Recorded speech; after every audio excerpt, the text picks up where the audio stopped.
Ya.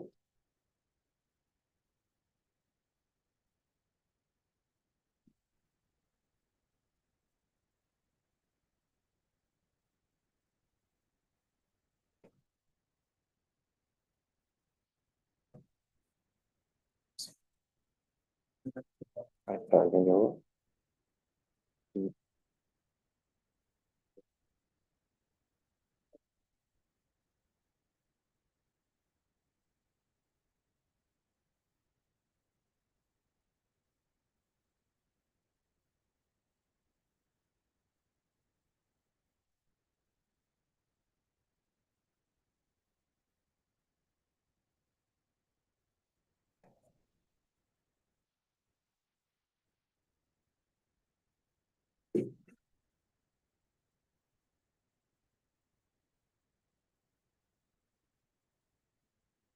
Sí, estoy mandando los links. Se los voy a enviar. Tú me dices cuando esté listo. Ya, me quedo. Sí, sí, sí.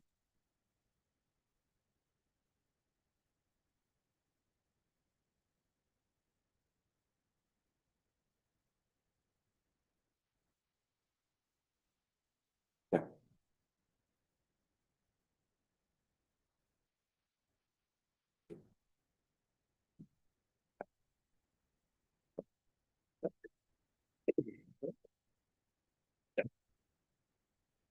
Voy a dar primero las instrucciones en español, luego en inglés. La defensa va a ser en inglés porque tenemos, sí, no este micrófono aquí. Igual es bueno, o sea, debería. Pero se debería captar todo. Se supone que es omnidireccional. So I'm gonna give some instructions in Spanish and then in English. The presentation is gonna be in English, of course. So, entonces, estamos acá reunidos hoy día para la defensa de la tesis de magíster de Martín Batey. Los miembros de la comisión son, por supuesto, su profesor y guía, Marcel Clerc, la doctora Karin Alfaro, el doctor Ole Omulchenko, el doctor Mustafa Tlidi, que está un poco atrasado, pero se va a unir apenas logre conectarse. Y quien les habla, yo soy Ignacio Borré también, ambos del Departamento de Física de acá de Harvard. La defensa consiste en 45 minutos de presentación. Así que Martín puede usar todo el tiempo hasta los 45 minutos. No se interrumpe durante la presentación. Después de la presentación va a haber tiempo para preguntas, donde los miembros de la comisión van a preguntar primero y luego se va a abrir las preguntas al resto del público. Normalmente y por tradición, una vez terminada la presentación de Martín, no se aplaude. Los aplausos se guardan para luego de que la comisión haya deliberado. Entonces, una vez que Martín termine su presentación, les vamos a pedir a todos los invitados que dejen la sala. Nosotros vamos a tener algunos minutos para deliberar y luego se les va a invitar de nuevo adentro para dar los resultados. Perfecto. So, hi everyone. So today we're here to witness Martin's defense of his thesis entitled Dynamics of Particle-like Solutions in Non-Local Systems. Martin has 45 minutes to present his work, after which we'll have time for questions. First, the panel will have the right to ask questions, and then all the public.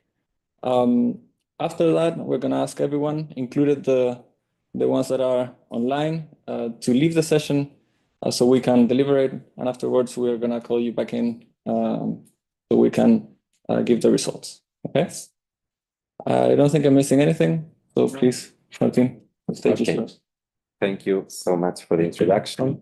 So first of all, I would like to thank everyone here for attending and participating in my master's thesis defense on the dynamics of particle-like solutions in non-local systems. So for those of you who are not so familiar with the subject, you may already be wondering, what are particle-like solutions? Okay, so what are particle-like solutions? What also are non-local systems? And what do we mean when we speak of studying the dynamics of particle-like solutions in non-local systems. So let's dissect this title a bit further.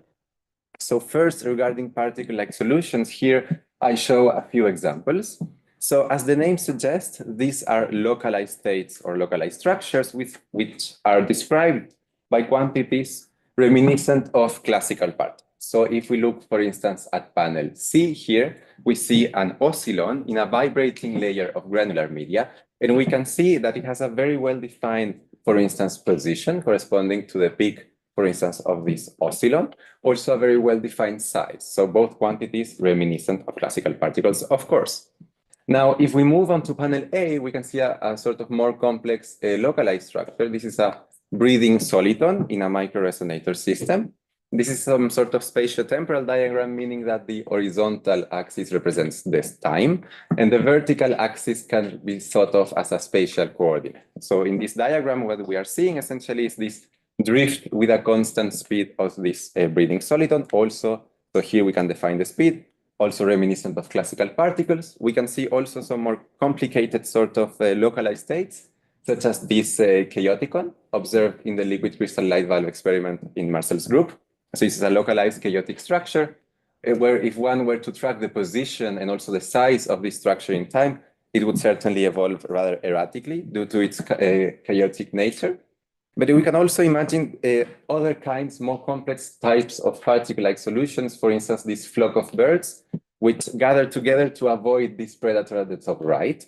And so if one were, again, to track the position, the size, and also the shape of this structure, which is, again, very well localized in space, as we can see, it will certainly also evolve in a rather complicated manner, but it still can be thought of as a particle-like solution. So exploiting this example a bit further, we can also define what non-local systems are. And so when modeling these kinds of behavior, one typically refers to this agent-based modeling, where we model the interactions and the forces on each individual bird. So here I show the main interaction, which is this sort of separation interaction. So what's interesting here is that this bird in particular will be coupled to all of the other birds inside this big separation radius indicated here.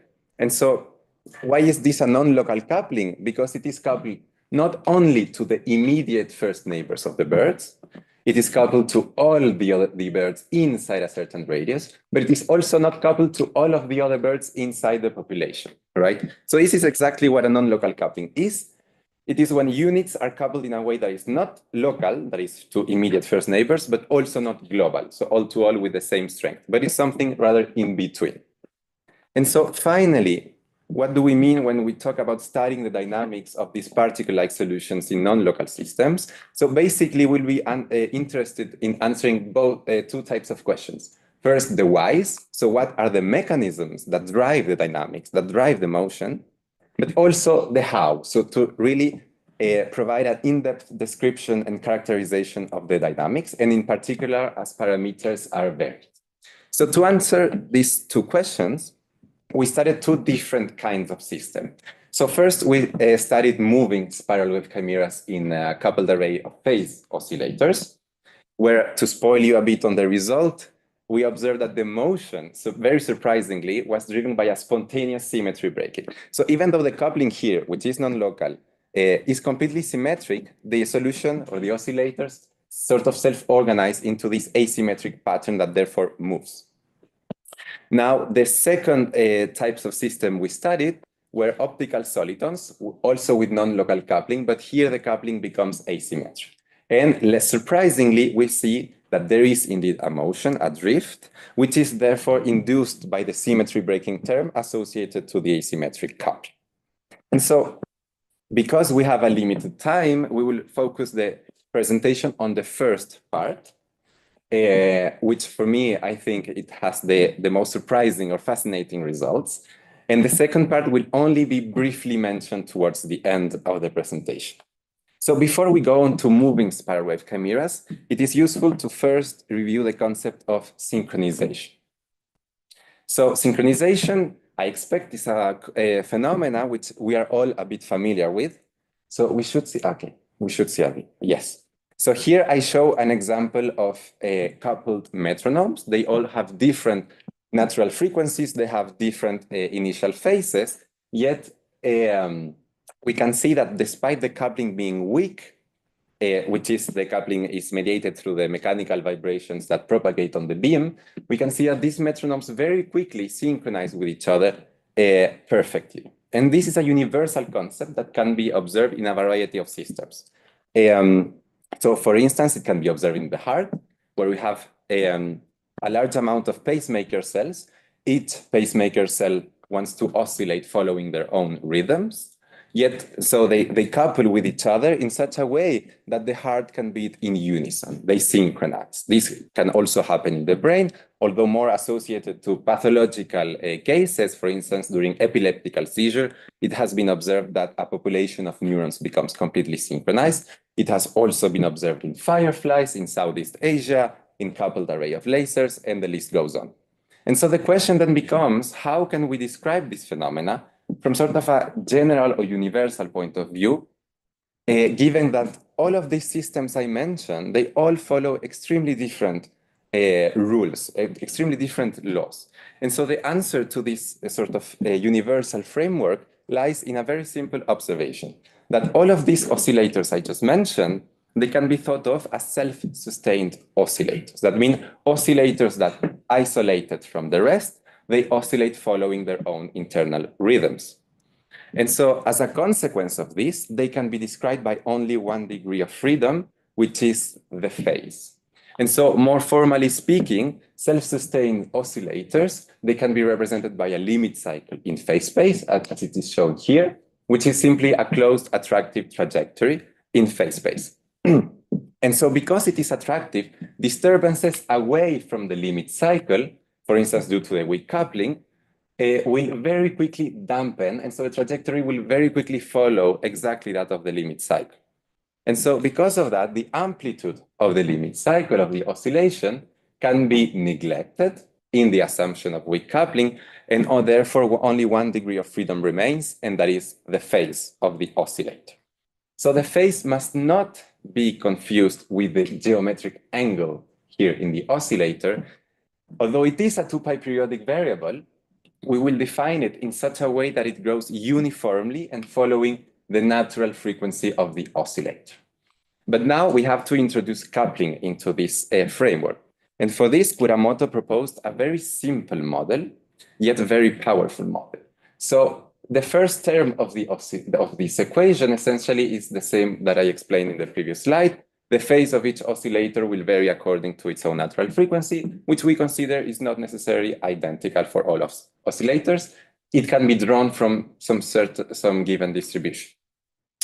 And so here Kuramoto added this coupling term, which, of course, through symmetry arguments and considering that the phase is a 2π periodic variable, it can be argued that this is the simplest nonlinear function to do so.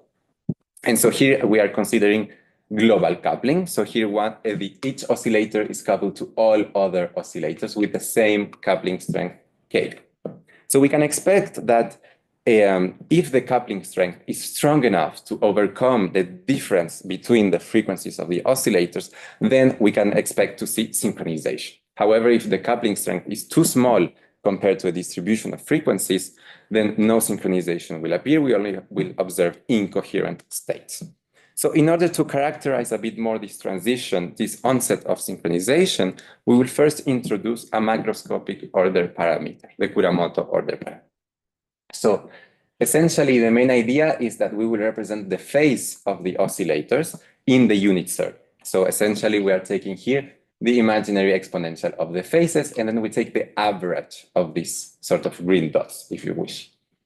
And by doing so, we obtain a complex quantity, which is therefore described by a modulus, which will be given by R, and also an argument, which will be the average phase. And so, interestingly, this modulus will essentially tell us the degree of synchronization of oscillators. So we can see in the left panel, for instance, the oscillators are rather uniformly distributed in the unit circle. They are not synchronized, and therefore this R is very close to 0. On the opposite case, for the right panel, we can see that the oscillators, they sort of cluster around a certain phase, and therefore they are synchronized, and the value of R is very close to 1. So this is the main idea behind this Kuramoto order parameter. So in terms of this quantity we just introduced, we can now describe the onset of synchronization.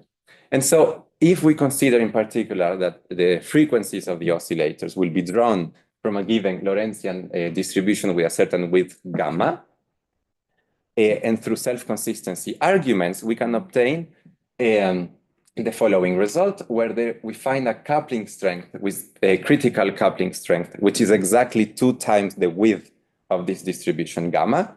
Below this coupling strength, what we observed is that R is extremely close to 0, it's essentially 0. The oscillators are desynchronized, so just what we saw in the left panel in what I showed previously. And crossing this threshold, there appears a partial synchronized state where R slowly increases from 0 and approaches asymptotically 1. So similar to the second state I showed in the previous slide.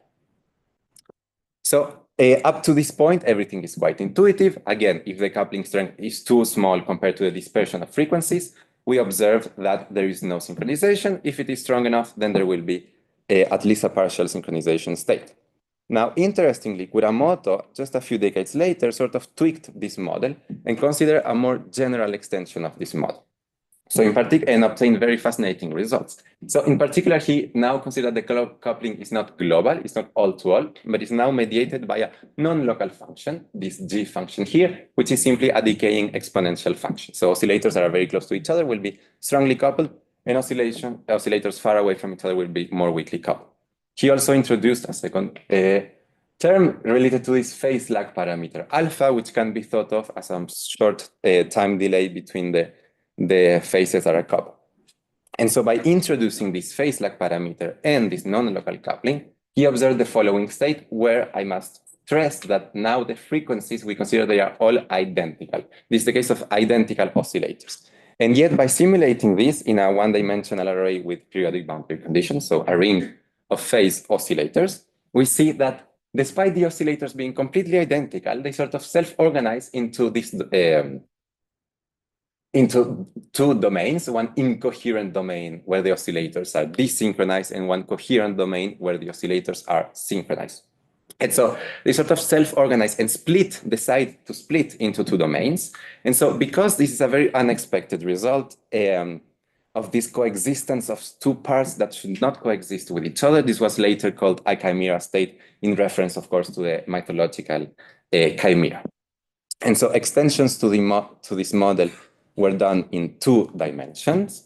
And among other results, it showed the presence of spiral wave chimeras. So if we look at the leftmost panel, we see a spiral pattern. So this has been already very well studied in reaction diffusion systems.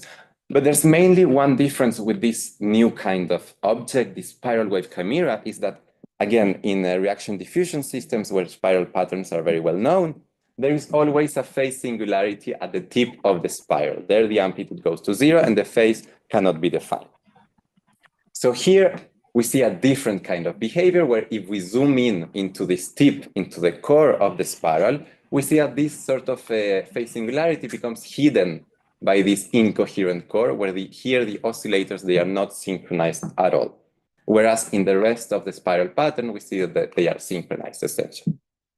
And so then this was observed experimentally some years ago in a coupled array of Belousov-Sabotinsky chemical oscillators, where through a careful preparation of the initial conditions, we see the emergence of this spiral wave chimera, where we see that the incoherent core slowly develops over time. On the right panel, we can see the position of the incoherent core and how it varies in time. We can see it moves rather erratically at first, and then towards the end of this experiment, we see it sort of drifts towards the upper boundary until it collides with this upper boundary and finally vanishes. And so motivated by this result, we try to characterize a bit in more detail what can be the dynamics or the motions exhibited by these spiral wave chimeras. And so the model we considered, again, is the 2-dimensional Kuramoto model. So essentially similar to what I showed previously. So now the coupling function will be a top hat kernel. So this will mean that all oscillators inside a certain radius, a relative radius given by sigma. So as shown here, all the oscillators inside this radius will be equally coupled with the same strength, and oscillators beyond this circle will not be coupled at all. So this is very similar to what I showed for the birds, for the case of the birds.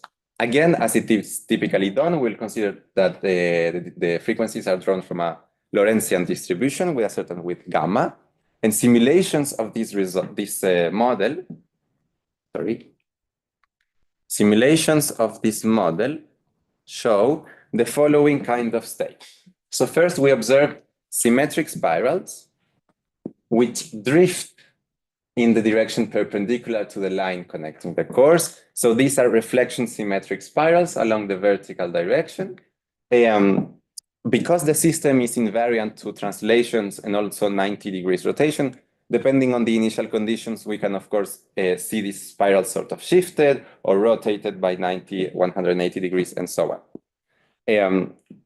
So here it is important to note a very interesting behavior where in the incoherent core of the spiral, some sort of fingerprint pattern develops, and we observe that it is always oriented towards the direction of motion. We also observed asymmetric spirals. We also observed asymmetric spirals where one incoherent core is bigger than the other, and then now, again, they drift in some sort of tilted direction. And the angle of this direction will depend essentially on the system parameters. We again see this sort of fingerprint pattern with this location in the center of the incoherent core, again oriented towards the direction of motion of the spirals. And we finally observed a third type of two-core spiral chimera, and this we called meandering spirals because of the meandering motion made by the incoherent core. So here, essentially, we are seeing an oscillating motion on top of some drift. And here, if one looks at the pattern in the incoherent core, we can see that it presents a more complex temporal dependence. And so in order to characterize in a bit more detail these results, we consider the continuum limit of the Kuramoto model, where the idea is to essentially define. So we obtain an equation for the local order parameter. This can be thought of as some sort of mean field, very similar to the Kuramoto order parameter we showed. But instead of the Kuramoto order parameter, which is global, we now consider this local average inside a neighborhood of a given point. And so the modulus of this quantity, again, will give us the degree of synchronization, but now local degree of synchronization, and the argument, the average phase at that specific point. And we can derive the following equation following the Ott-Antonsen manifold reduction technique, where essentially what we observe here, so this is the equation for the mean field for the local Kuramoto order parameter. We see that the width of this distribution, the distribution of lateral frequencies, acts as some sort of dispersive effect, dissipation, which is also convenient for numerical computations. And this G operator is a convolution operator with the non-local coupling function. Then simulating this continuum limit equation, this Ott-Antonsen equation, we find essentially the same results as the Kuramoto model, but because it is the continuum limit, essentially we remove all finite size effects or finite size noise. And we can see a very nice two-core counter-rotating bound state of spirals that move again in the direction perpendicular to the line connecting their cores. So very similar to the Kuramoto. Then, to summarize this result, we presented the following, we constructed the following phase diagram showing the stability region of the symmetric spirals in region 1 in light blue, of asymmetric spirals in light green, and of meandering spirals in the shaded region, so region 3. So it's in the parameter space alpha, where alpha is the phase lag again, and sigma is the relative coupling radius of this coupling function. And we see a small bistability region between symmetric and asymmetric spirals. So now, if we do some sort of cross-section for sigma equals 0.3, so essentially we look in this line what the drift speed of spirals looks like, we obtain the following diagram. So here I want to focus mainly on the black curve. The black curve represents the stable branches of two core symmetric spirals. And we can see that there is multi-stability of symmetric spirals. We can see up to 3 coexisting symmetric spirals, where if we plotted the corresponding snapshots at the top, here, in order to save some space, we plot the modulus only in the left side and the argument only on the right side. But of course, the other can be obtained through reflection. And we can see essentially the main difference between the first 3 branches, stable branches, is the number of filament in the incoherent core of the spirals. And so this raises quite a few questions. So in particular, whether these stable branches are connected in such a way, what kind of bifurcations can there be? Is this some sort of snaking diagram, or are there sort of a family of isolas, and so on? And so in order to answer these questions, we needed to go beyond simulations and implement a numerical continuation method. So the main idea behind this numerical continuation is that typically, so in our case, we have an integral differential equation that can be discretized into a system of ODEs. Typically, one integrates in time through Runge-Kutta or something. In here, we will try to, instead of integrating in time, which only will yield the stable states, we will look for roots of the right-hand side of the equation, so imposing that the right-hand side is 0. And this can be thought of as a nonlinear system of equations, which can be solved through Newton's method. So in our case, we are not looking at steady states, really. We have moving spiral wave chimeras. Therefore, one has to insert an appropriate ansatz. In here, we consider this, we essentially move to the co-rotating and co-moving frame of reference. And replacing this ansatz into the Ott-Antonsen equation gives essentially the Ott-Antonsen equation with 3 additional terms related to the drift in the x direction, the drift in the y direction, and also the collective rotation of oscillators. And so again, solving this through Newton's method yields the following bifurcation diagram. And so there's quite a lot of information here. We highlighted different regions of interest that we will look into in more detail. Before I continue, I must mention that stable branches, solid curves represent stable branches, and dashed or dotted curves represent unstable branches. Here the stability was inferred through direct numerical simulations. So, okay, first, going to region 1, we observed that, again, going back to the black curve I showed previously through simulations, we observed this coexistence of various stable branches. In here, we can see they are indeed connected by an unstable part of the solution branch through a pair of saddle node bifurcations. And interestingly, if one were to track how the profile, the snapshot looks as we move into this unstable branch, we see that it is exactly in the unstable part of the solution branch that a new filament slowly forms in the back of the incoherent core. So again, we see from one stable branch to the next one, there is always a new filament added. And so this is very similar to the typical snaking bifurcation scenario, where after undergoing a pair of saddle node bifurcations, there is a new wavelength which is added to the system. We also computed this diagram for varying values of the coupling radius sigma, and essentially we see that this snaking-like bifurcation remains, is robust, and in particular, as sigma is decreased, we see that the bifurcation diagram becomes less and less tilted. And here we show snapshots of the first stable branch for each value of sigma, and we see essentially the main difference is the size of the incoherent core, but the number of filaments stays the same. So we see essentially the same qualitative behavior as we vary the value of sigma. And now moving on to the region 4, here we are some sort of at the beginning of the bifurcation diagram, if you wish. We see the transition from static to moving spirals. So starting from alpha 0.4, we see this snapshot. We see, again, a symmetric spiral, which is moving downwards. And we can see this distinctive fingerprint pattern, always oriented towards the direction of motion. As we decrease the value of alpha, we see essentially that this solution becomes more localized. It changes the sign, so now it moves in the upward direction.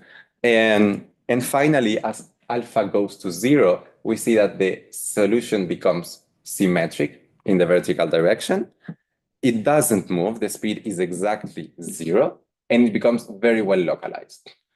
And so this can be explained because when alpha is exactly 0, the system becomes variational, meaning it minimizes a functional, and so it will always try to evolve and in such a way to reach the steady state. So no permanent dynamics can be observed in this case where alpha is exactly 0.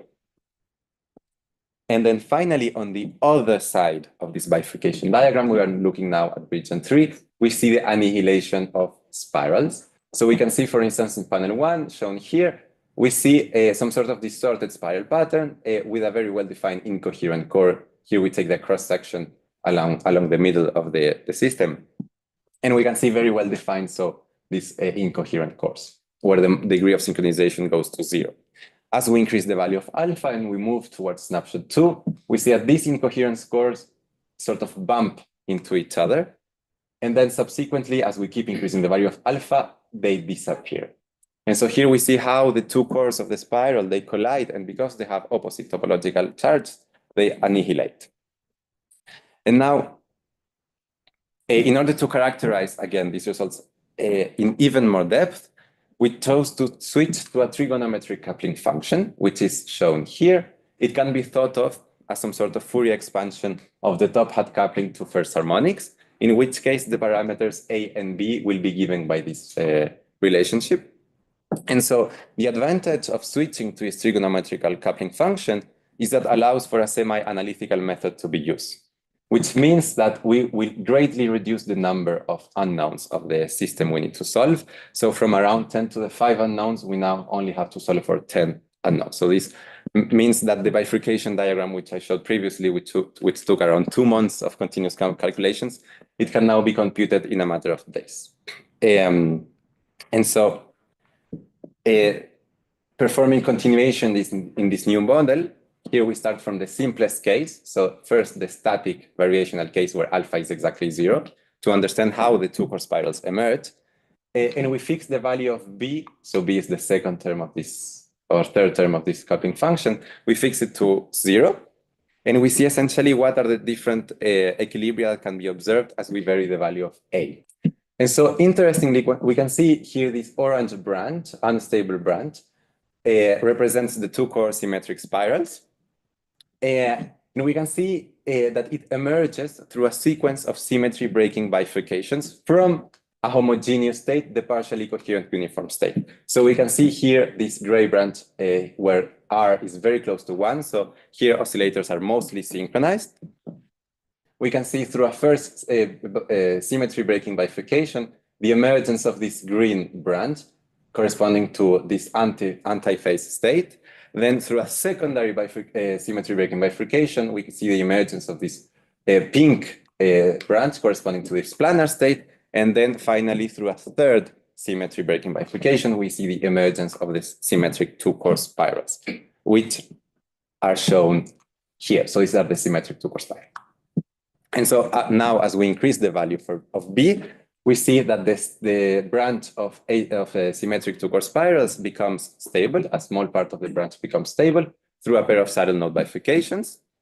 As we keep increasing the value of B, we see now the emergence of this blue branch corresponding to some sort of diagonally symmetric two core spiral. This is simply a 45-degree rotation of this two core spiral. And we can see that they are sort of bridged together by this asymmetric spiral shown in snapshot 2 through, again, a pair of symmetry breaking bifurcations. Moreover, as we keep increasing the value of B, we see now the emergence of this green state, which is also a more complex kind of asymmetric two core spiral. So with this, we have essentially identified how symmetric spirals emerge from a simpler state, and also how asymmetric spirals emerge from symmetric spirals.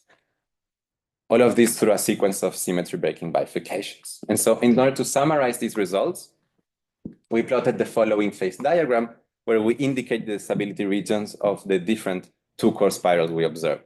So both for symmetric and asymmetric spirals. Now, the solid curve represents saddle node bifurcations, and the dashed dotted curve represents pitchfork or symmetry breaking bifurcations. And here diamonds show the snapshots of the corresponding states as obtained through simulations of the Kuramoto model. So this shows that the results shown in the continuum limit, obtaining the continuum limit, can also be found in the Kuramoto. And then now we move into the moving spiral. So where we increase the value of alpha, we leave the static, the variational case. And because we leave the variational case now, the oscillators, they rotate, but also we can see that the speed becomes non-zero. First, it is negative. We see how the spirals are oriented towards the down since they move downwards. Again, we see this sort of emergence of a new filament after a pair of folds. Here, the stable branch, the stable part of the solution branch is approximately located between snapshots 9 and snapshot 13. And so here we see some behavior which is qualitatively very similar to the top hat coupling function, where, for instance, if we look at snapshot 13 here, we can see that as we move to the following stable branch, so here there is a pair of spiral node bifurcations, as we move to the following stable branch, we can see that a new filament is added in the incoherent core. So again, all of these results qualitatively very similar to that of we obtain in the top hat coupling function. And so in order to summarize on this first part on moving spiral wave chimeras, essentially we have seen the emergence of static spirals. We have identified how, after a sequence of 3 symmetry breaking bifurcations, the symmetric spirals emerge from a homogeneous state. And then from additional symmetry breaking bifurcations, we can see how asymmetric spirals emerge from these symmetric spirals, which act as a precursor of these moving spiral wave chimeras as we increase the value of alpha. And here we observe the transition, therefore, to moving spirals, where we see this sort of slanted like bifurcation scenario, both then in the top hat coupling function and in the trigonometric coupling function. So now we will briefly mention the results obtained in the second part, so corresponding to dissipative solitons with asymmetric coupling. So here we essentially perform 2 different works, which materialize in 2 different articles. So on the first hand, we consider, we will present it in the different ways. So first, we will present the dissipative soliton comes with spectral filtering.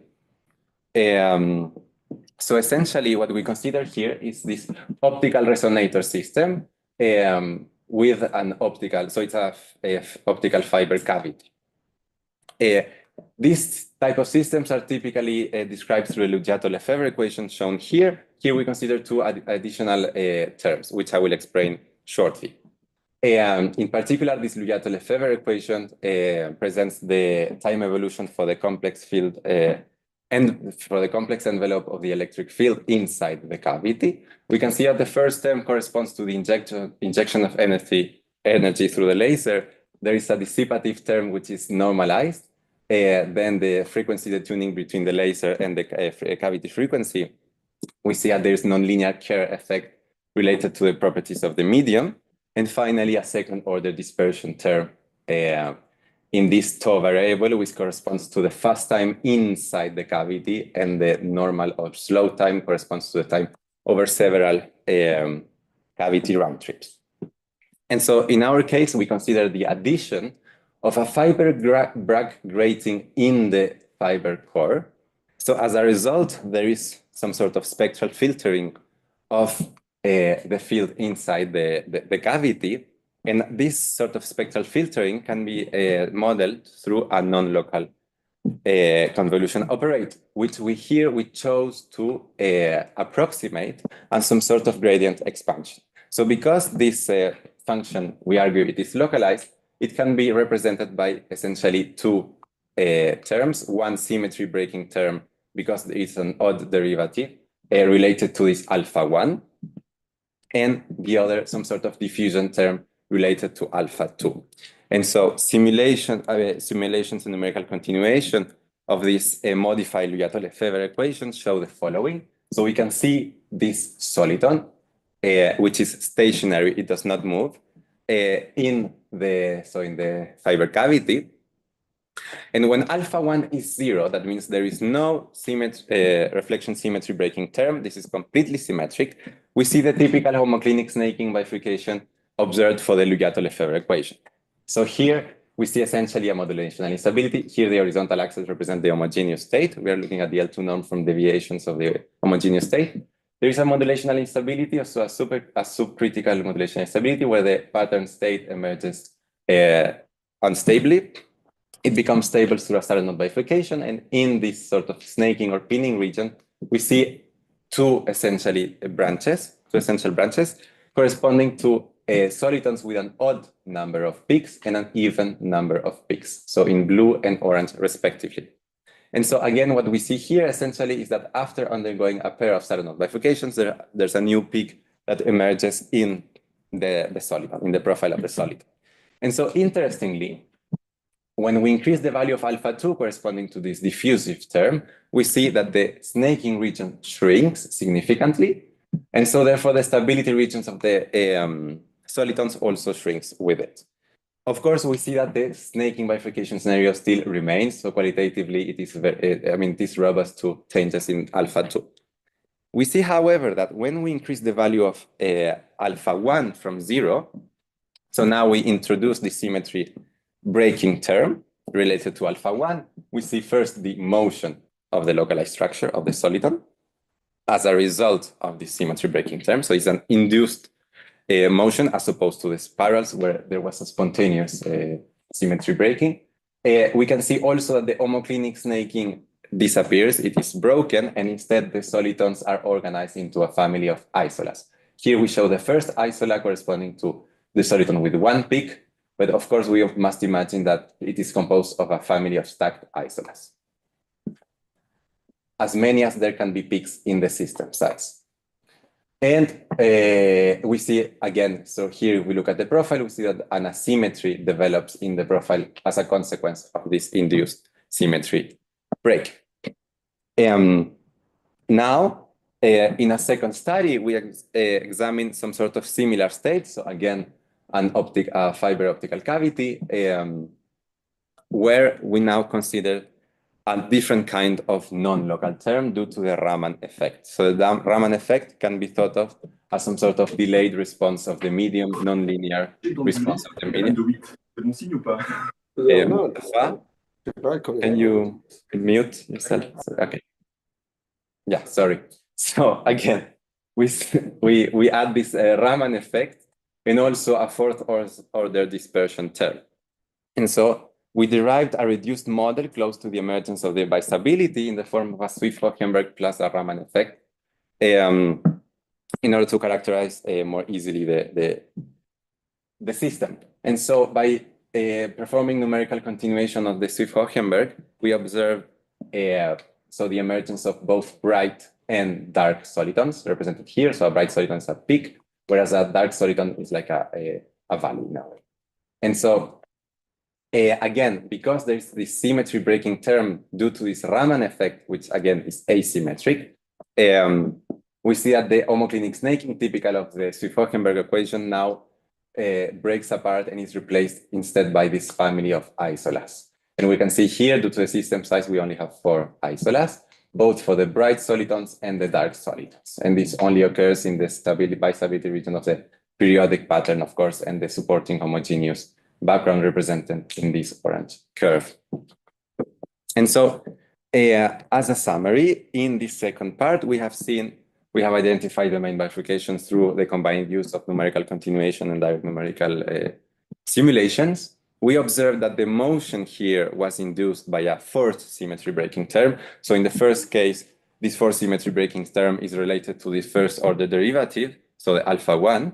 And in the second example, it is as a consequence of the Raman effect.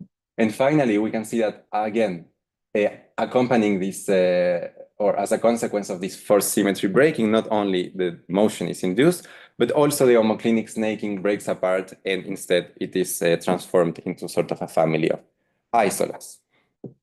And with this, I hope you now understand better the dynamics of particle-like solutions in non-local systems. Thank you very much for your attention.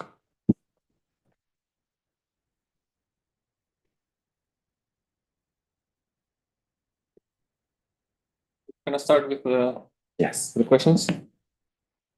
Again, I'm gonna use the order that I see on the screen, leaving Marcel for the end. So, Karin, you can start. Do you have any questions? Thank you, Martin, for your clear presentation. It's nice to hear you and to know that you have understand quite well what you studied. So, and you can explain in that way that every one of us can understand it. I have a few questions. I'm wondering, the chimera states have a radius. That radius is exactly the radius that you use for the coupling. Yes, so this is an excellent question. I must say we didn't characterize very in depth the radius of the incoherent core of the spirals, but as you say, there is of course a very intimate relation between the coupling radius, as you can see here, as the coupling radius increases, of course the incoherent core increases in size. Yes, so for instance, in order to have a better idea, when sigma is 0.4, the coupling radius is essentially 40%. I mean, yeah, the diameter would be 80% of this whole box. So the incoherent core is, I would say, at least a half of the coupling radius, if not even less. So at most, it is coupling radius. But there is a strong connection. Yeah, sorry. And so you shown a gift, a simulation in which you had two chimeras that one were bigger than the other one. So I wonder if it was related with the initial conditions, or it was related that you take another value for the radius. So this is an excellent question. So this is the kind of state you are mentioning, no? Sort of asymmetric spirals, again, where one core is bigger than the other. So it depends on the system parameters. Perhaps it is better to explain this by looking at the phase diagram. But in these videos I show, the difference is not the coupling radius, but the phase lag alpha. So you can see here that for a given coupling radius sigma, we can see in light blue the symmetric spirals and in light green the asymmetric spirals. So if the values of alpha are quite different from one another, it will not depend on the specific initial condition. So only on the system parameters. Of course, if one were to stand exactly at the bistability region, at the coexistence of both, then it will certainly depend on the initial condition considered. Yes. So okay, it can.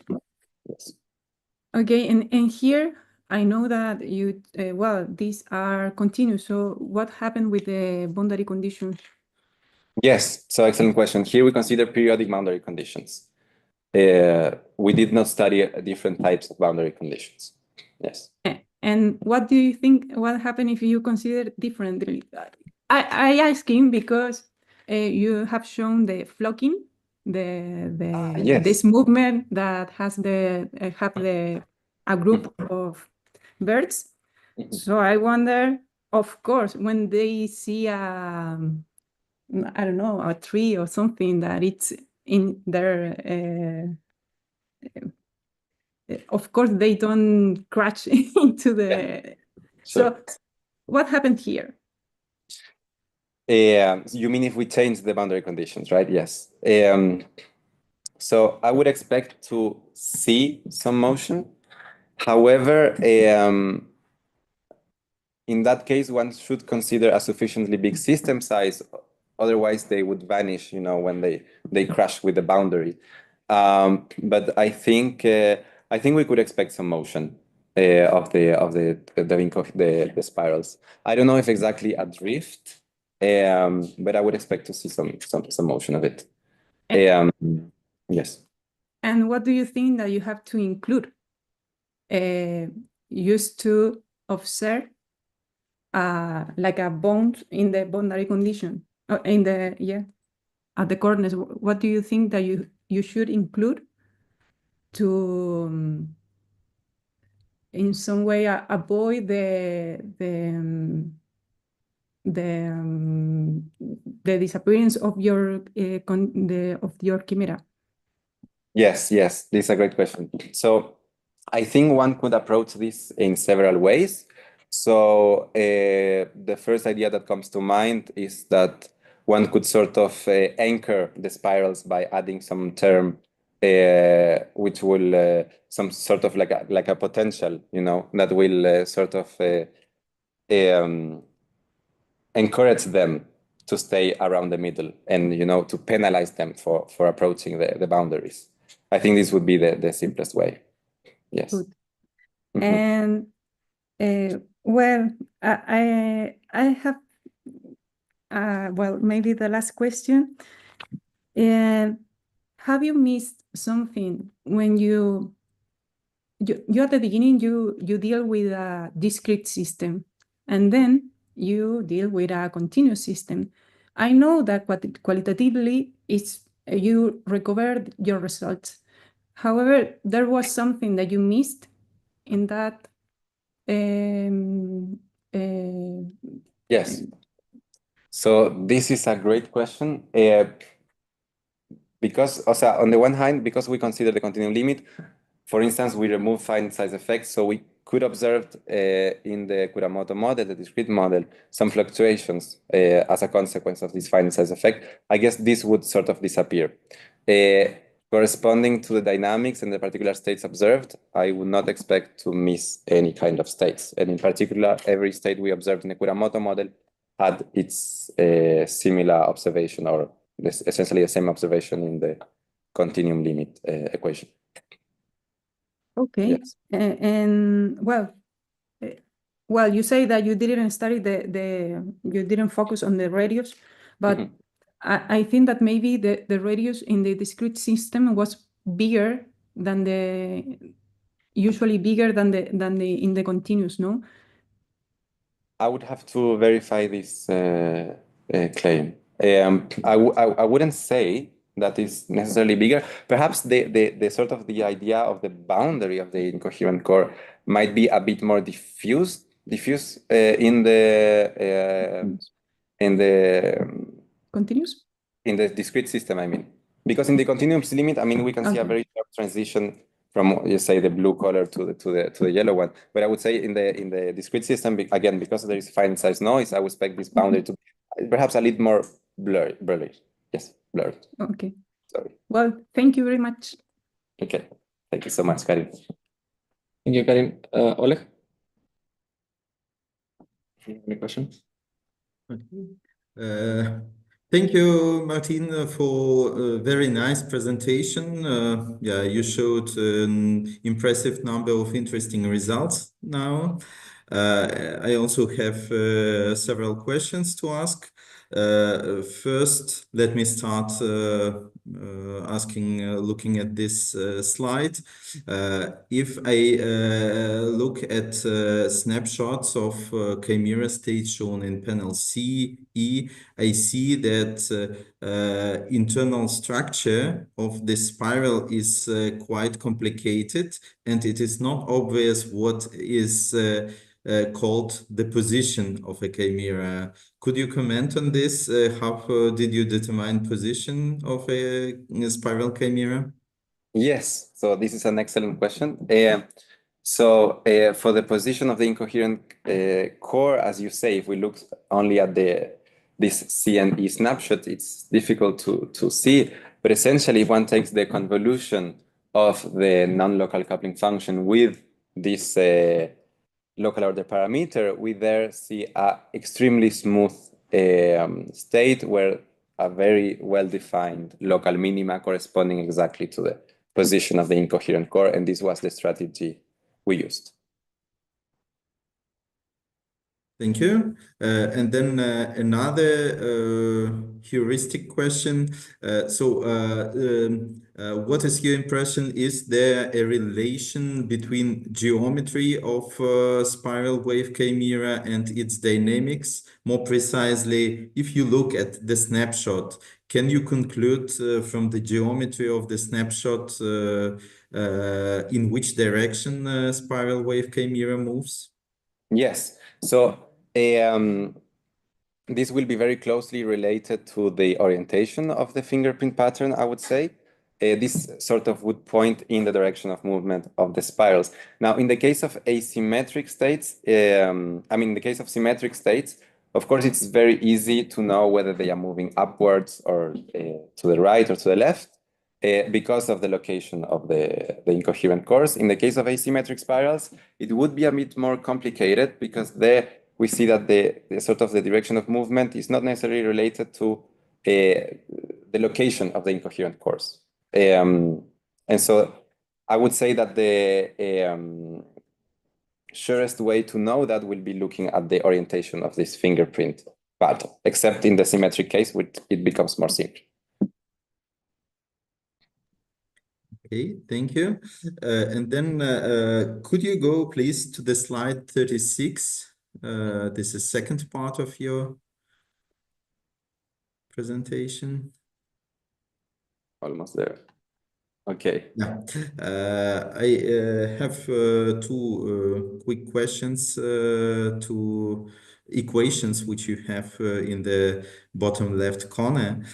So if I compare the structure of Lojatu-Lefebvre equation and the corresponding Swift-Hohenberg, I see that most of linear and nonlinear terms, they correspond to each other.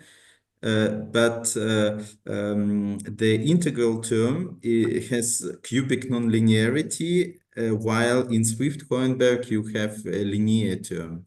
Exactly. Why does it happen? Yes, so this is essentially an approximation related to, we consider that the strength of the Raman effect in the Lojatu-Lefebvre equation given by this FR is relatively small. So essentially we linearize this non-linear term in such a way that then in the Swift-Hohenberg equation, it appears as some linear term. But of course, we could extend this to the case where the strength is not necessarily small and consider a non-linear term in the Swift-Hohenberg equation. But again, this is just an approximation, a linearization of the. Yeah, but then I'm a bit confused why another cubic nonlinearity persists in the equation. I mean, this local term where you have a cubic term with respect to E and then cubic term in Swift-Hohenberg. Because this sort of the strength of this cubic term will be sort of, the argument here is not necessarily based on the, let's say, amplitude of this U, of this deviation from the bistability, but rather related to the strength of the Raman effect, right? So because FR is relatively small, this cubic term will be relatively big, but this will allow to sort of linearize the Raman effect in the Swift-Hohenberg equation. That's what I would say. But of course, again, this can be extended. Here for simplicity, we consider the linear term. Thank you. And then the last question. So I expect you used in the equation, or the equation was considered on the whole real line. And which boundary conditions did you use? Yes, so here we consider periodic boundary conditions.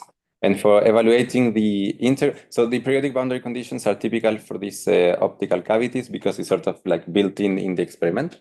And so particularly evaluating the integral term, we sort of cropped this integral, right? And so because this non-local coupling function, this Raman function, will decay exponentially, we can, in my opinion, safely crop this integral to only the sort of finite system. So the equation was considered on a finite interval, not on Exactly. the whole line with periodic boundary conditions. Exactly. Okay, thank Yes. you. Yeah, so once again, thank you for a nice presentation, and these are all questions which I wanted to ask. Thank you, Alex. Thank you, Oleg. Mustafa, you have questions for Martin? You're muted. You're muted. You're muted. We can't hear you, Mustafa.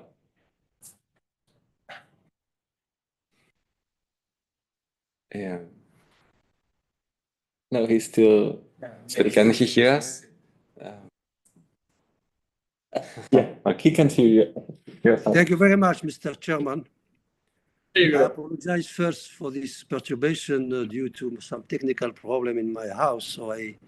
But nevertheless, I followed the Martin talk or presentation in the train, and I would like to say that it was even more clear than the one that he presented in the private defense. So thank you very much, first, Martin, for this very pedagogical presentation, very clear, very rich in terms of results. I would say it is more than a PhD thesis. Actually, this is just a master thesis. So I already asked many questions. I don't know if I would like to bother you further with some little questions, but yes, maybe could you show a slide when you present this non-local general, let's say, couple equations for the spiral when we have this kernel G, capital G. Is it this one or the previous? No, not this one. The top hat one. So Almost there. Yes. Okay. Sorry. yeah, not this one, there we just go. before. Yeah. Yes. So this J, why we choose? I mean, this top hat. Is it? I mean, if you choose a kernel shut that and it is maximal, in the center, let's say, indicates to the why you need this very particular type of kernel, which we represent in the figure. Why you don't, I mean, smooth function that decays to zero at, I mean, at large distance and have a maximum. Why you use this particular non-local? So this is a great question. We consider this a coupling function, coupling kernel, simply because of its simplicity and computational convenience, I would say. Okay. Yes. But then, for instance, we also perform the same calculations with the trigonometric function. And because it sort of shares the same symmetries, mainly, again, we see qualitative results. So if we were to take a function that you indicate, which decays to zero far from the center, a smooth function, I would also expect at least qualitatively similar results. Okay, thank you. Then maybe another question related to this, the problem of this parity symmetry breaking instability due to either Raman scattering effect or filtering, temporal filtering in your cavity. This is related to the last part. Yes. Imagine that you are in the lab and we see some motion, and how we can say, okay, this motion is attributed to, I don't know, to some drift or to the Raman effect or to the filter. If you have these both effect, say in your resonator, how we can say, okay, this is more due to the Raman, for instance, or to other effect, for like, I don't know, third order dispersion or other effect that break this parity symmetry breaking. Yeah, so this is an excellent question. I would say, so particularly in this case of in the case of spirals, okay, we observe this. Yes, because in when you introduce this reflection symmetry breaking term, there is a preferred direction, right? which is given by the symmetry breaking term. So in the case of spirals, we can see spirals that move upwards, to the right, to the left, or downwards. Whereas in the case of the spectral filtering or in the Raman effect, we only see solitons that move in one direction, which is related to the asymmetry of the coupling function. So I would expect this is a simple way to test whether it is some sort of spontaneously driven, where there is no preferred orientation. It only depends on the initial conditions. Whereas in this forced symmetry breaking, it will be related to a symmetry breaking effect. Yeah. Okay. I think it is all. And thank you very much for this very beautiful work. And I wish you a lot of success, although you got funding for PhD thesis, but you choose another path, maybe more interesting, I don't know. But anyhow, I wish you a lot of success in your career. Thank you very much. Thank you, Mustafa. Thank you, Mustafa. It's my turn now. So the first thing, at the beginning, you showed some experiments of spiral chimeras. And in there, they do a tracking of the center, and they show some erratic movement that looks a bit like a Levy walk, Levy flight. But in your system, you don't have that kind of motions. You have direct motions or spirals that are quite consistent. Yes. So what's missing? So this is a great question. So on the one hand, in this case, this is a very small system. There's a very small number of oscillators. So I would expect here there's a very important effect due to the finite size noise. But also in our case, we have a bound state of two spirals. So so perhaps there could be something in the interaction of the spirals that could result in a motion. We have seen, for instance, in the case of breathers in optical solitons, that when there is a pair of breathers, there can be motion. Spontaneous motion, whereas for one single breather, there is no motion. So I would expect, on the one hand, due to the finite size noise, in our case, there is less finite size noise, but also because there are two, and the interaction between the two, this can also, I think, result in a drift or... Yeah, I'm not sure I understand the idea of finite size noise. I get the idea of finite size effects. I mean, yes. But that would be... I meant that would be the driving to the boundary, for example, and being absorbed at the boundary. But I wouldn't expect that to introduce noise. Yes, I didn't mean noise, sorry, but finite size effects. So this will result in this sort of erratic... We sort of observed this in the first simulations in the Kuramoto model. We consider first a smaller system of 128 times 128 oscillators. And if we track the motion of the incoherent cores, we see there's, of course, a drift, right? But because of the finite size effects, as you point out, there is some sort of erratic motions as well. So I think this also comes into play. I have a few questions. In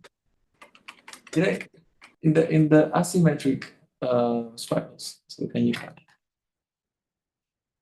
Was it my impression that they both rotate in the same direction? Or is it just me that... They drift in the same direction, sorry? Or no, they rotate... No. No, they... I mean, yeah, I thought for a second that I saw them rotate in the same direction, but that shouldn't... They are always counter-rotating, yes. Yeah, that's fine. If I put many of this in the system, is there going to be like a size selection? Because they keep growing. For asymmetric spirals, you mean? Symmetric or asymmetric, whatever. Have you seen? Yes. So yes, for smaller coupling radius, we don't report these results here, but for smaller coupling radius, we see a four-core spiral. I mean, we can see four-core spirals for more or less this region of parameters. We can see, for instance, asymmetric four-core spirals, where there's some sort of, it would look like some meandering motion. Yes, so there's this drift and some sort of oscillation with one incoherent core being much bigger than the other three. We can have that. We can also have, for instance, 6-core or 8-core spirals, so as many as they can fit, essentially.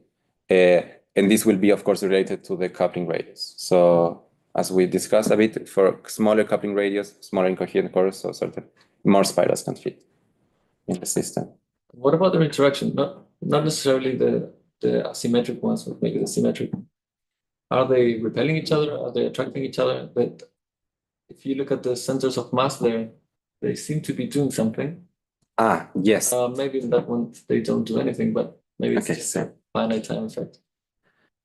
Yes, so for simulations in the continuum limit, we don't see this sort of. I agree. There is, if you track the position, there is some sort of like small oscillations in a way.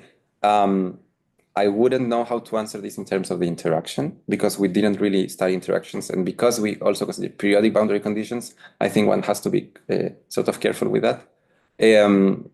But continuum limit simulations of these asymmetric spirals do not show this sort of. So I would not expect it to be related to the attractive or repelling interaction. But in terms of the general interaction between the incoherent cores, honestly, I would not know how to answer because we did not study this. Yeah, and in your numerical continuation analysis, so you always initialize with your two chimeras, and then you let the system evolve and gain. So for the numerical continuation, we do Newton's method. So there's no time integration, but of course it is an iterative method. So we do have to take a nice initial condition, which we obtain firstly from the simulations, but then so with Newton's method, we obtain, let's say, 1 point in the branch, and then essentially we use basically this point as initial condition for the following parameter and so on and so forth. Yes.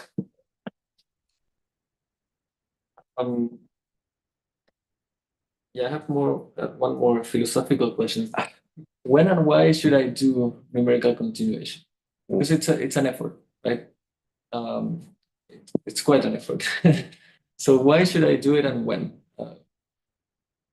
Yes. What should I be looking for? And this is an honest question.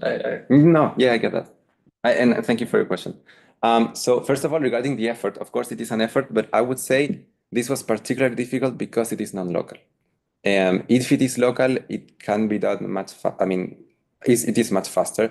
And it's also more easy to implement. So I would do numerical continuation as often as possible, honestly. Especially for one-dimensional systems. For two-dimensional is slower and non-local, and two-dimensional is it is quite difficult. So that's only effort. When and why should you do numerical continuation when you really want to understand what kind of bifurcations are going on and how the branches can be connected between each other, in particular where they are unstable. For instance, here we observed how symmetric spirals emerge from a homogeneous background, but all of the branches or most of the branches are unstable. So we couldn't not even hypothesize about that only looking at experiments or simulations. Yes. So in order to, again, gain more insight into the bifurcations and also how they are connected. So I guess just to continue with the same question. Physics is an experimental science, right? Yes. And we would like to connect this with experiment. And I guess numerical continuation would be a way of getting more informed ideas on what the experiment could and could not do. Yes, exactly. So in the case of the isolas, you know that you can get to the solution. Exactly. That's the other one. Exactly. Yes.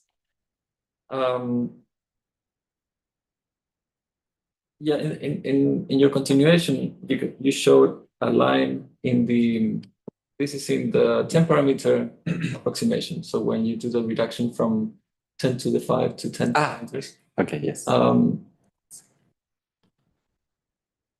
in the continuation, you show two lines. One is for the two-core spiral. Yes. And another line that crosses it, that is the planar one. Yes. So how do you do the continuation when you have the crossing? Because at that point, you have basically the same R. Yes. But I guess the actual systems look quite different. Exactly. That's the answer. It's because the system looks very different. So you have no problem of crossing. Exactly. Because essentially the system, again, so Newton's method is iterative. It strongly depends on the initial condition, right? And the initial condition contains all the information of the state, you see?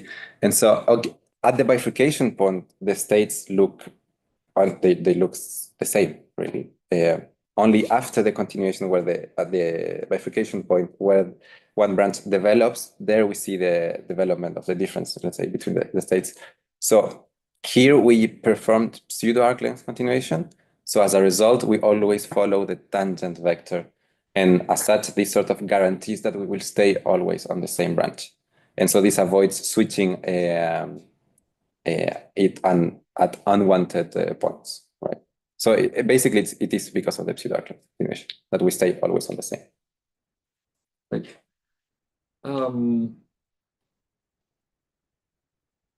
Oh yeah, and if you go to the end of this section, so this is in slide 32, where you really brushed over it, but you showed the two graphs, one on the side of the. You mean this one? So this is the full model with the top hat. Yes. And the other one is trigonometric. So yeah, in the private presentation, I asked you if you were missing something out, or if something new was coming in. So maybe we can get some ideas from this, right? Because they look very similar. No, but this is, I'm sorry, because here we changed the coupling function, but wasn't your question associated to the Otantons? Yeah, but also, okay, there were two questions. One is Otantons, and the other one is you have a top hat. Has only positive couplings. Sí. And then you have a trigonometric one that has negative couplings. Yes. So you're introducing interesting features there. Yes. So I guess the question is here, right? I'm not sure if you have spent enough time comparing to the details, but I guess a comment for the future is to have a look at this and see what's being introduced or what's missing. Yeah, sure. That's a great idea. Absolutely. Yeah. Okay. That was not a question. In the Lutero-Lefebvre equation, what is tau exactly? So tau is the fast time, is the co-moving sort of frame of reference in the cavity, so in the round trip. And you have, and this was also related to another question from the private defense. You have an infinite memory. So the integration in tau is from -infinity to tau. And the question is, what happens if you reduce that to a finite? Yes, because this is what we do numerically. Exactly. And this is a great question. So I would say, again, so okay, this function decays exponentially, and let's say the time decay of this function is, I would say, 5% of the finite system size, of the size of the finite system. Okay. So I think adding sort of the tail, if you would like, of this function would, I mean, it is for sure extremely small, extremely small. We are talking at 20 times the time length or the time scale of this exponential decaying function. So it is extremely small. So I would expect that nothing will change if we continue this even further. You see, I mean, to the whole real line to -infinity. I would not expect to see any significant change, but to be honest, we didn't do this. So there is one significant change, but that lower bound is equal to tau, right? Because then you get just the sweep-100 equation. Yes, of course. And the question is, how is the system converging towards the sweep-100 dynamics? Okay, yes, this is an interesting question. Yes. Is it just a sharp transition, or is it smoothly converging towards a variational form? I would expect. This is a great question. So I guess it depends on how you look at it, in the sense that, for instance, we see a very abrupt change in the sense that the homoclinic snaking totally breaks apart and we have isolas. So even if you, for instance, change this the limit of integration and you go towards tau, you still have an asymmetric term that will break, I would expect, that will break the homoclinic snaking. So this is an abrupt change. So I wouldn't know if there would be really a smooth transition looking at the bifurcation diagram.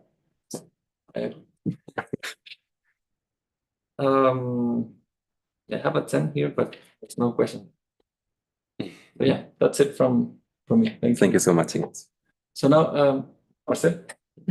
First of all, I'd like to congratulate Martin for the very good presentation in public and private. I think it's very good speech.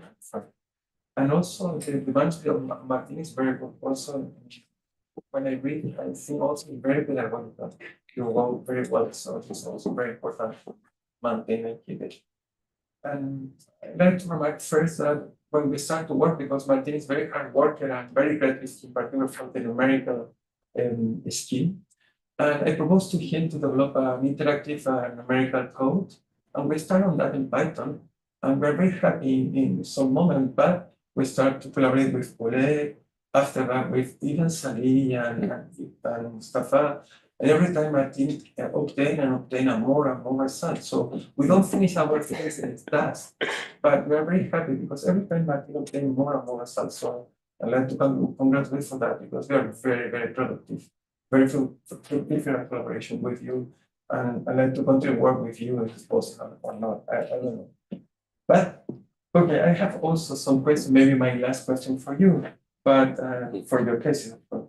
So my first question is, okay, if some person asks you, okay, which is the relevance of this chimera in our every life? I mean, which is the meaning of this chimera? Because I don't see chimera everywhere. What is this chimera, this kind of spiral chimera? What is relevant of this kind of solution in our everyday life?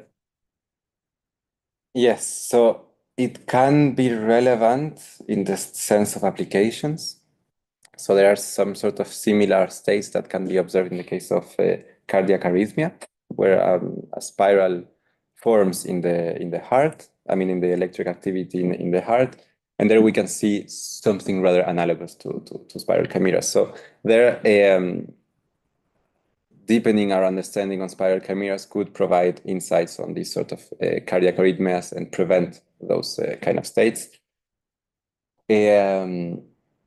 That's in terms of applications, but personally, I would say because I think they are fascinating, really. That's it. So, I mean, they are also very nice to look at as well. So, yeah, because of that.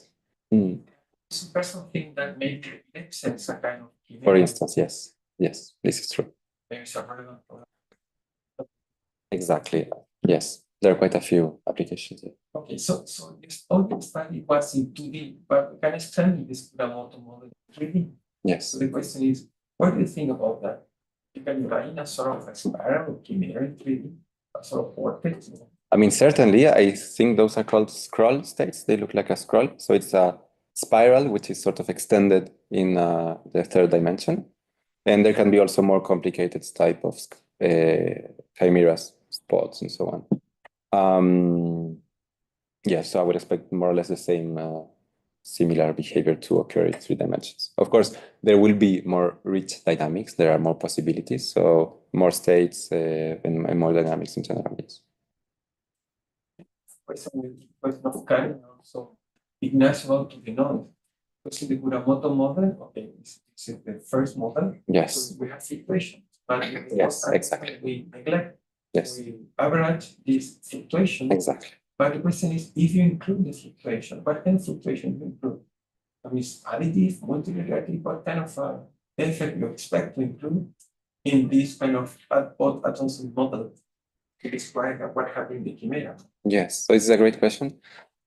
I would introduce additive noise for simplicity, but then the question is if there is no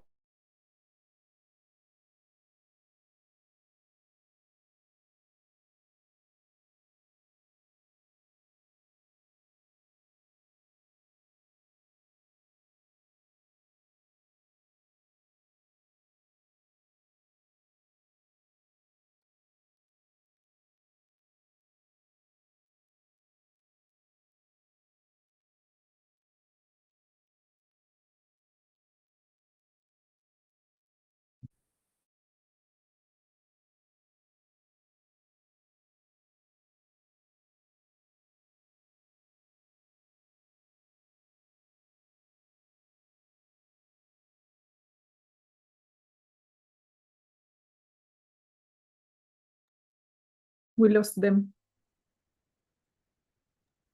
Yes, I see. Should we get out and log in again? No. I think it's not necessary. Okay, let us Now wait. it's fine. Yeah, but we are 3 only. We hear each other, not them. Oh, okay. Sorry. Maybe I will call Marcel.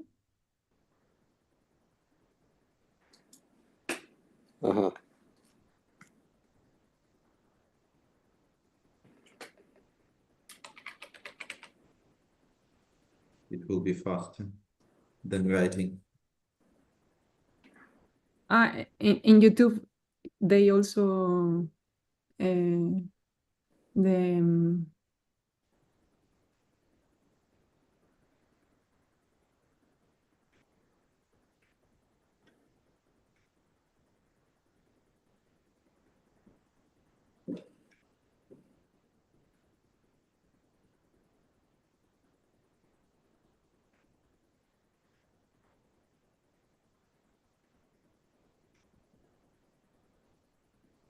they're trying to connect again. So we will stay here Mhm. and they will join us. Right. Okay.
Sorry for the problem, but okay, the university was, all the systems of the university go down, collapse. So we use now my cell phone, and this is the way that we reopen. Sorry for Okay. that. Okay, let me, yes, I close it. One sec. Okay, It will be faster yeah, sorry for than that. writing. Yeah. Was really, In YouTube, they also okay, I must uh, stop YouTube. the Yeah. Starting YouTube. Okay, 1 second. No, I can stop in YouTube from here apparently. Okay. Okay, I must. Okay, apparently now stopping in cutting in YouTube. Could you check? Because no. Yeah, we don't like to. I can just stop from here, but I cannot find the button. Apparently, continue in internet. Okay. How can I stop them?